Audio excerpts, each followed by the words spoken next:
आज की वीडियो सिर्फ जूस या बनी इसराइल की हिस्ट्री नहीं, बल्कि एक ऐसी सच्चाई है जिसे दुनिया ने या तो छुपा दिया या उल्टा पेश किया। जब यहूदी दुनिया भर में बिखरे हुए थे, तब उनके साथ असल इंसानियत किसने दिखाई? क्रिश्चियंस यूरोप ने या मुस्लिम दुनिया ने? यरूशलेम के टेम्पल से लेकर अंदलूसिया और बगदाद तक ये तारीख एक ऐसी कहानी बताती है जो आज के नैरेटिव को हिला देती है। तो वीडियो को एंड तक जरूर देखिए, क्योंकि जो आप सुनने वाले हैं वो सिर्फ हिस्ट्री नहीं, बहुत बड़ी हकीकत है।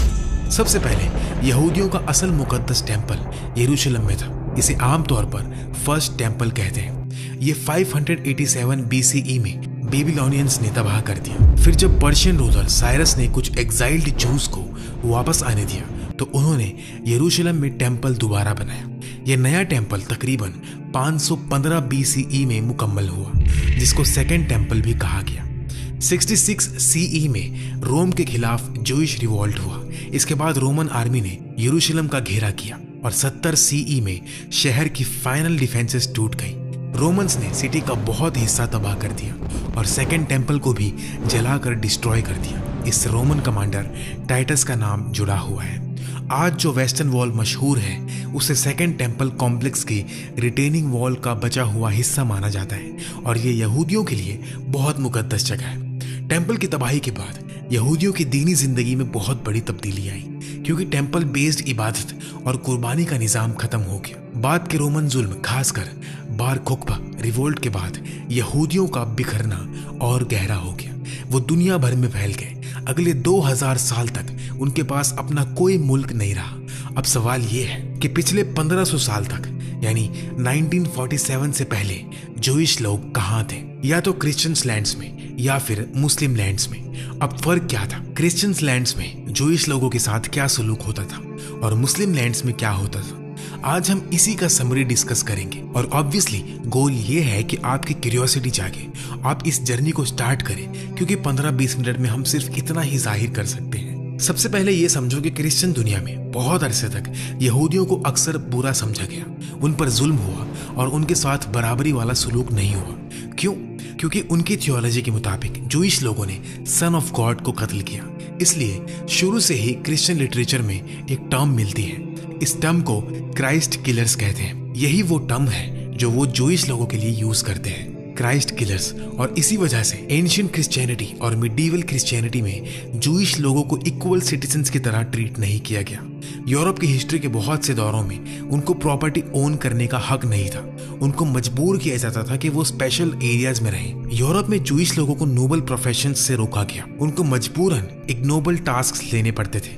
उनको जमीन ओन करने से रोका गया। उनको नोबिलिटी के रैंक्स में ऊपर जाने से रोका गया। दरअसल एक काम ऐसा था जिससे उनको रोका नहीं गया और इसीलिए उन्होंने वो काम धीरे धीरे ज्यादा करना शुरू किया। और वो काम ऐसा था जो चर्च ने मना किया हुआ था, पैसा उधार देना, यानी ब्याज पर देना। आज के दौर में हम उसे क्रेडिट कार्ड EMI से जोड़ सकते हैं। चर्च कहता था आप इंटरेस्ट पर पैसा नहीं दे सकते, और अगर क्रिश्चियंस ऐसा करते तो वो जहन्नुम में जाएंगे। ये क्रिश्चियन लॉ था। जूइश लोग इससे एग्जेम्प्ट थे क्योंकि वो क्रिश्चियन नहीं थे, और क्योंकि उनको इतने सारे एरियाज में काम करने का मौका नहीं दिया जाता था, इसलिए ये एंटी सेमिटिक बात नहीं। एंटी सेमिटिक का मतलब है यहूदियों से नफरत करना, उनसे भेदभाव करना।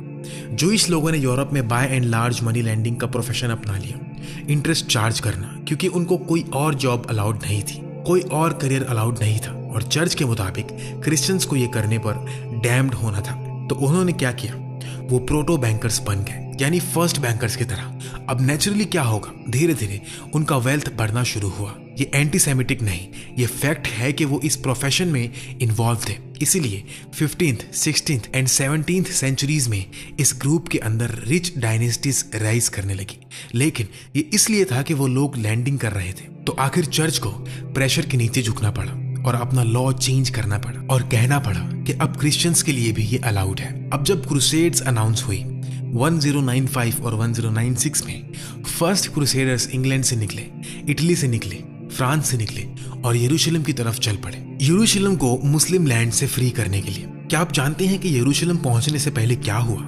उन्होंने यूरोप में ही जूइश लोगों का मैसेकर शुरू कर दिया। कहां? यूरोप के अंदर। क्यों?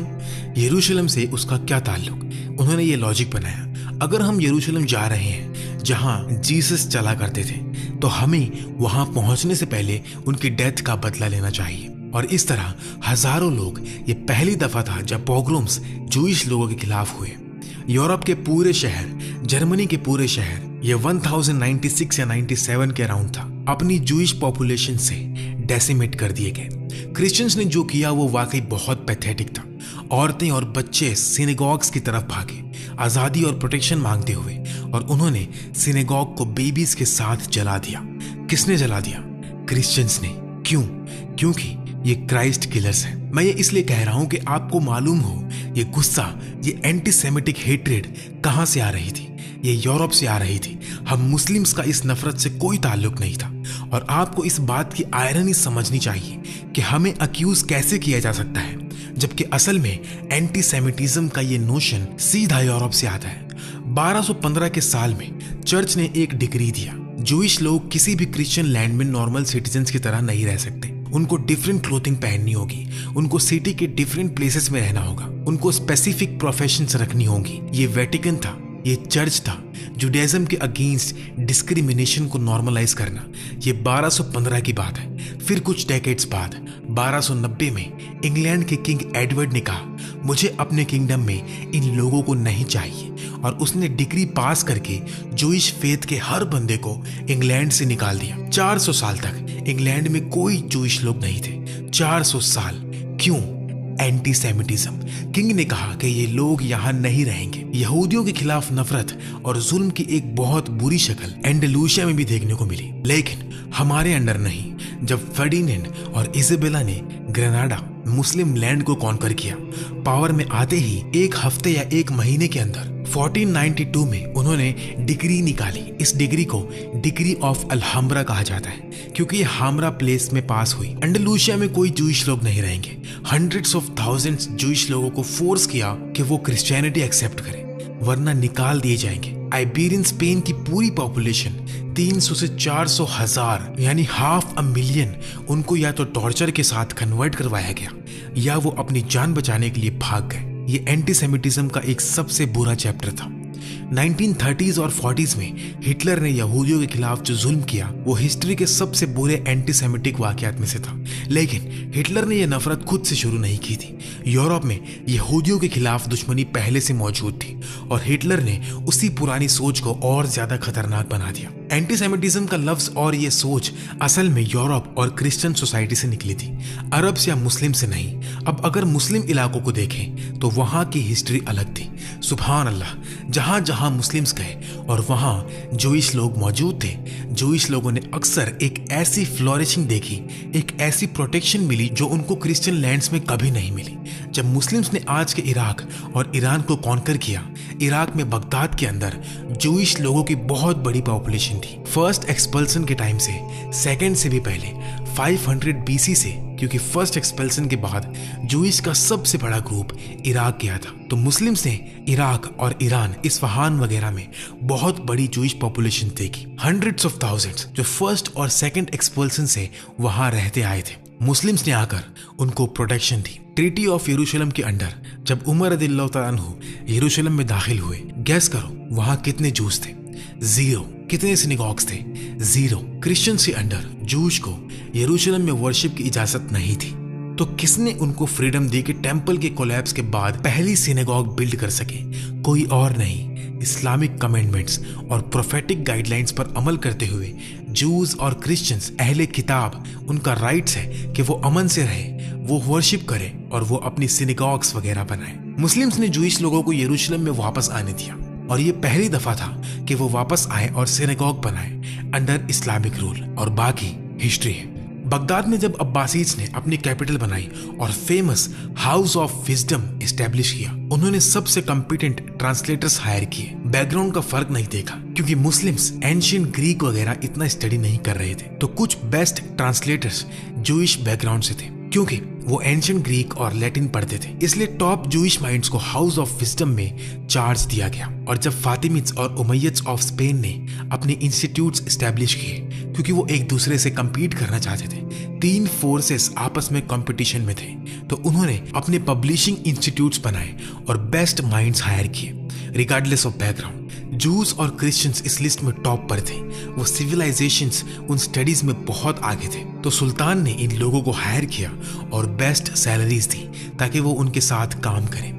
और हमारी हिस्ट्री का एक बहुत इंटरेस्टिंग एग्जाम्पल अंदालूसिया में मिलता है। ताइफा किंगडम ऑफ ग्रेनाडा के अंडर अराउंड 1000 सीई के करीब 1000 साल पहले ग्रेनाडा का सुल्तान मुसलमान था, लेकिन प्राइम मिनिस्टर एक यहूदी दीनी स्कॉलर था और उसका नाम था इस्माइल इब्न नगरिल्ला। वो रैंक्स में ऊपर आया, यहाँ तक के प्राइम मिनिस्टर बन गया। ये एक जूइश इंसान था और लोग उसको पसंद करते थे, रिस्पेक्ट करते थे।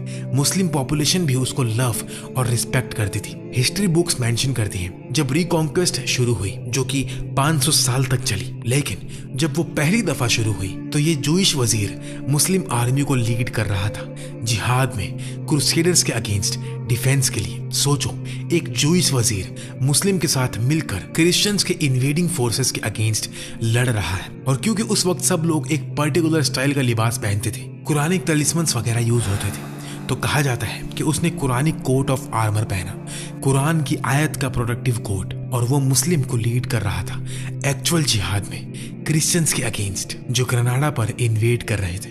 वो डिफेंड करता है और वो जीतता है और वो प्रोटेक्ट करता है। ये रियलिटी थी जूइश लाइफ की मुस्लिम रूल के अंडर। 150 साल के अंदर जूइश इतिहास का सबसे बड़ा माइंड पैदा होता है, रेज होता है और इसी मुस्लिम इन्वायरमेंट में स्टडी करता है। मूसा इब्न मैमून, जूइश लोग उसको कहते हैं द होली रबाई, रामबाम। जुडाइज्म की पूरी हिस्ट्री में कोई थियोलॉजियन इतना रिस्पेक्टेड नहीं जितना रामबाम था। रामबाम एंडलूसिया में पैदा हुआ, मुस्लिम वर्ल्ड में ट्रैवल किया और इजिप्ट कायरो में वफात हुई, वहीं दफन हुआ। वो फ्लुएंट अरबिक बोलता था। उसने मदरसा सिस्टम से पढ़ाई की। उस दौर में अगर आपको स्टडी करनी होती तो मदरसा जाना होता, और मदरसा रिलीजियस होता था जहां आप कुरान के साथ साइंसेस भी पढ़ते। तो एक जूइश स्टूडेंट के तौर पर उसको सिर्फ फ्रीडम ही नहीं मिली, वो अपनी स्टडीज में एक्सेल भी किया। उसके बायोग्राफर्स ही मेंशन करते हैं वो मुस्लिम की तरह रहता था, मुस्लिम की तरह प्रे करता था, मुस्लिम की तरह कुरान पढ़ता था। किसी ने उसको फोर्स नहीं किया। अंदालूसिया में आप जो हो वो बनकर रह सकते थे, लेकिन वो इस्लाम से इतना मुतासिर था कि कुछ लोग कहते हैं शायद कुछ साल तक वो सीक्रेटली कन्वर्ट भी हो गया, अल्लाहु आलम। लेकिन वो डोम्स में मुस्लिम्स की तरह रहता था और कोई प्रेशर नहीं था। रामबाम ने कुछ इस्लामी ख्यालात और कॉन्सेप्ट्स को अपनाया, फिर उन्हें यहूदी सोच और तालीम के मुताबिक ढाल दिया। इसीलिए आज के मेन स्ट्रीम जुडाइज्म रामबाम से काफी मुतासिर नजर आता है। यहाँ एक जरूरी बात यह है कि आमतौर पर जुडाइज्म का ज्यादा जोर अकीदा की बारीक तफसीलों पर नहीं था, बल्कि ज्यादा फोकस लॉज, रूल्स और प्रैक्टिकल जिंदगी के अहकाम पर होता था। आप कैसे एक्ट करते हो, इसीलिए उनके पास अकीदा पर ज्यादा बुक्स नहीं थी। जूइश थियोलॉजी की पहली मेजर किताब किसने लिखी? रामबाम ने। और जब आप उस किताब को पढ़ते हो, आप अल फरबी, अल किंदी जैसी इस्लामिक फिलोसफिकल लाइंस को रीड कर रहे होते हो। गॉड का कॉन्सेप्ट, एट्रीब्यूट्स का कॉन्सेप्ट, प्रॉफिटहुड का कॉन्सेप्ट, ये बहुत हद तक उसकी मदरसा ट्रेनिंग से निकलता है और ये आज मेन स्ट्रीम जूइश बिलीफ का हिस्सा है। बस उसने थोड़ा चेंज किया, अपने फ्रेम में फिट किया और उसने एक क्रीड लिखी। आज तक ऑब्जर्वेंट जूइश लोग सुबह उठकर रामबाम का 1 पेज क्रीड पढ़ते हैं। वो आई बिलीव इन से स्टार्ट होती है और टोटल 13 पॉइंट्स होते हैं। मैं गॉड पर ईमान रखता हूँ, वो एक है, उसका कोई पार्टनर नहीं, वो डिस्क्राइब नहीं किया जा सकता। ये सब इस्लामिक थॉट से बहुत सिमिलर थीम्स रखता है और आखिर तक जाता है। मैं रिजरेक्शन पर ईमान रखता हूँ, मैं मसीहा के आने पर ईमान रखता हूँ। 13 पॉइंट्स में से एक पॉइंट मसीहा पर ईमान भी है।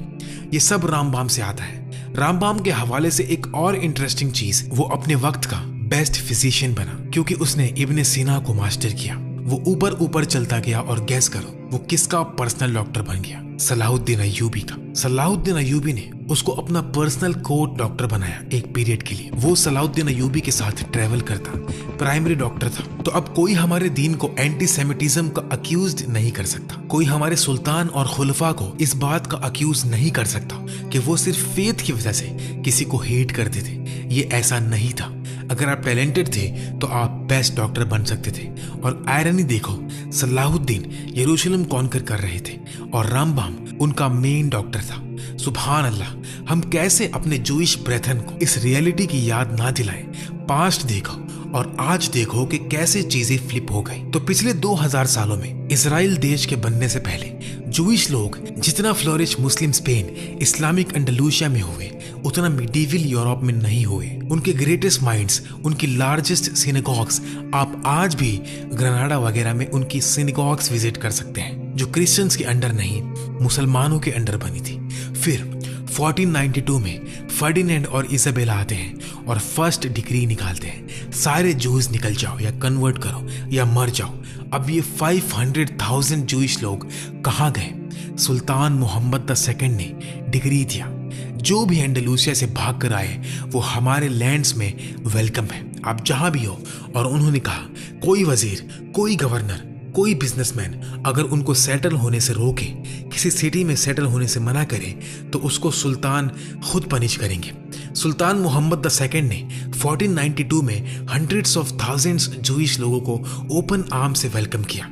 उन्होंने लिटरली उनको एग्जीक्यूशंस या फोर्स्ड कन्वर्जन से बचा लिया। तो वो कहाँ गए? वो मोरक्को में सेटल हुए, टुनीसिया में सेटल हुए, इजिप्ट में सेटल हुए, मिडिल ईस्ट में बहुत बड़ी जूइश कम्युनिटीज थी, यमन में भी थी। ये सब इसलिए था कि फर्डिनेंड और इजाबेला ने उनको एक्सपेल किया और मुस्लिम्स ने उनको वेलकम किया और कहा आओ यहाँ रहो, और वो यहाँ 1947 तक रहे। अब 1947 में क्या हुआ? एस्टिमेट है कि अरब और मुस्लिम लैंड्स में लेस देन 1 मिलियन जूइश लोग रहते थे। ये बहुत बड़ी नंबर है, स्पेशली वर्ल्ड वॉर 2 के बाद। वर्ल्ड वॉर 2 के बाद मिडिल ईस्ट और अरब लैंड्स में यूरोप से ज्यादा जूइश लोग मौजूद थे। 1947 में इजराइल का मुल्क फॉर्म होता है और वहां से कॉल आती है, एक प्ली आती है, अगर तुम यहाँ आ जाओ तुम्हें पर्क्स मिलेंगे, लैंड मिलेगा, इकोनॉमिक स्टेटस बेटर होगा।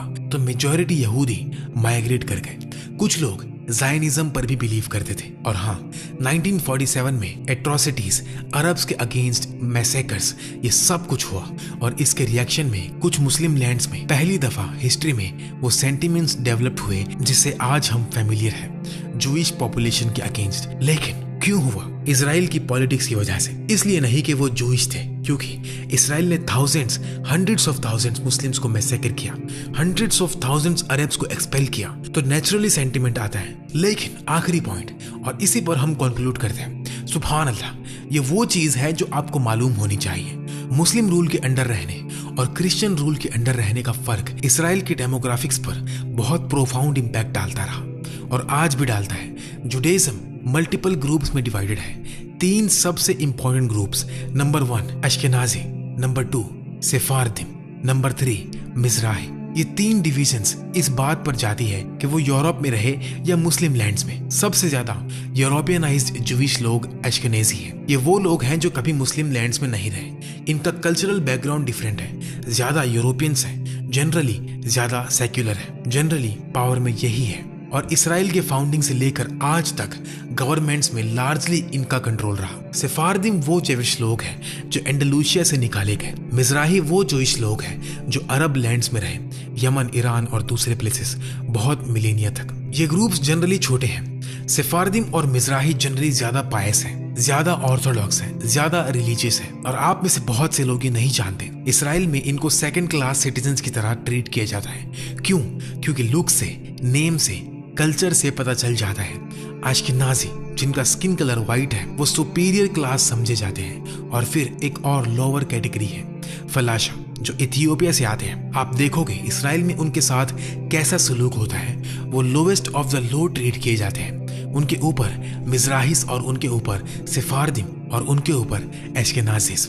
सेफारदिम और मिज़राहिस 40s और 50s में उनको वो लैंड नहीं दी गई जो प्रॉमिस की गई थी। उनको वो पर्क्स नहीं मिले जो एश्केनाजीस को मिले। उनको गवर्नमेंट पोजीशंस नहीं दी गई और इससे 60s और 70s में पॉलिटिकल पार्टीज बनी, कुछ सेमी वायलेंट भी, सेफारदिम और मिज़राहिस की तरफ से। लेकिन किसके अगेंस्ट? अरब के अगेंस्ट नहीं, एश्केनाजीस के अगेंस्ट, अपने राइट्स के लिए। तो सिस्टर्स एंड ब्रदर्स, हम ये सब इसलिए मेंशन नहीं कर रहे कि उनको याद दिलाएं कि तुम पर हमारा कर्ज है। नहीं, हमने ये इसलिए किया क्योंकि अल्लाह ने हमें हुक्म दिया, उनकी वजह से नहीं। हमने ये इसलिए किया क्योंकि हमारे नबी सल्लल्लाहु अलैहि वसल्लम ने हमें सिखाया कि माइनॉरिटीज के साथ ऐसे ट्रीट किया जाता है। हम आज भी करेंगे, फिर से करेंगे, लेकिन हम सिर्फ दुनिया को दिखाना चाहते हैं ये इस्लामिक लॉ है, ये इस्लामिक शरिया है। उनको जो फ्रीडम्स मिली, जो इंटेलेक्चुअल क्यूरियोसिटी का इन्वायरमेंट मिला, जो बुक्स उन्होंने प्रोड्यूस की मिडीवल यूरोप में, वो उनका फ्रैक्शन भी प्रोड्यूस नहीं कर सकते। और ये वो चीज़ है जो हम दुनिया को देते रहे। अफसोस की बात यह है, और हम ये बात डेट या फेवर के तौर पर नहीं कह रहे, हम सिर्फ फैक्ट्स पॉइंट आउट कर रहे हैं। अफसोस ये है कि जिनके डिसेंडेंट्स को हमने बचाया, जिनको रेफ्यूजी मिला हमारे पास, उन्होंने स्क्रिप्ट फ्लिप कर दिया और वो आज वही चीज़ कर रहे हैं जो हिटलर ने उनके साथ की थी। वो उसी चीज़ को उन लोगों के साथ कर रहे हैं जिन्होंने उनको प्रोटेक्ट किया।